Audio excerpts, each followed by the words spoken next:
The brief was to actually create either 2 or 3 screens on the top floor of Komedia, and Komedia as a venue I think was very successful, but it wasn't making the best use of the top floor of the building. So the plan was to put two big screens and a tiny screen on the top floor.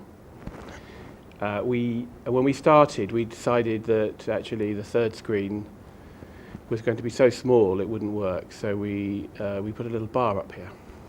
This building used to be a supermarket, and then it had been extended 2 or 3 times, so I think technically trying to create 2 auditoria up here in that kind of structure with live music going on in the basement it was always going to be tricky. So sound is a problem, and the tight space. We had an acoustic specialist, a local specialist who had worked with Komedia in the building before, so they knew a bit about the building, and they were pretty hands-on actually, because the key thing about acoustics is to make sure you build it properly. I mean, it's all very well working out a plan at the beginning, but you've got to make sure that all the floors and the walls are built properly. I mean, I think the most important thing is we've made use of what's here. So we've taken an existing building. We haven't messed about too much with the actual building envelope. We've kept all of the services, except we've made the controls of the air conditioning more efficient. And we've reused floor finishes, we've reused lighting systems, so we keep all of the lighting systems that were here as a studio. So it's really about keeping what was here before and making best use of it. The building was pitch black on the first floor when we arrived, and we've put in some roof lights over the main circulation space and over the bar.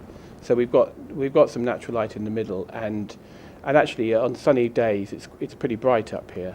I think that getting natural light into the circulation space of cinemas is actually very important, and it's one of the things that makes Picture House cinemas quite different from other cinemas.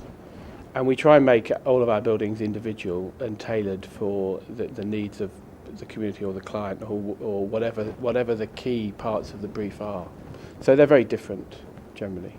We wanted, I think, as a team, everybody wanted to bring a kind of feel of the Duke of York's here, but make it more contemporary. And we had to try and make that work with the feel that Komedia had. So Komedia had kind of brightened up their spaces, if you call dark red and black bright colours. So we worked with those, and we worked with the colour and some of the finishes from the Dukes, and that's what really drove the ideas for the interior. But I think that John and the other people from the Dukes had quite an input on what happened on the interiors, and they're still inhabiting the spaces, now.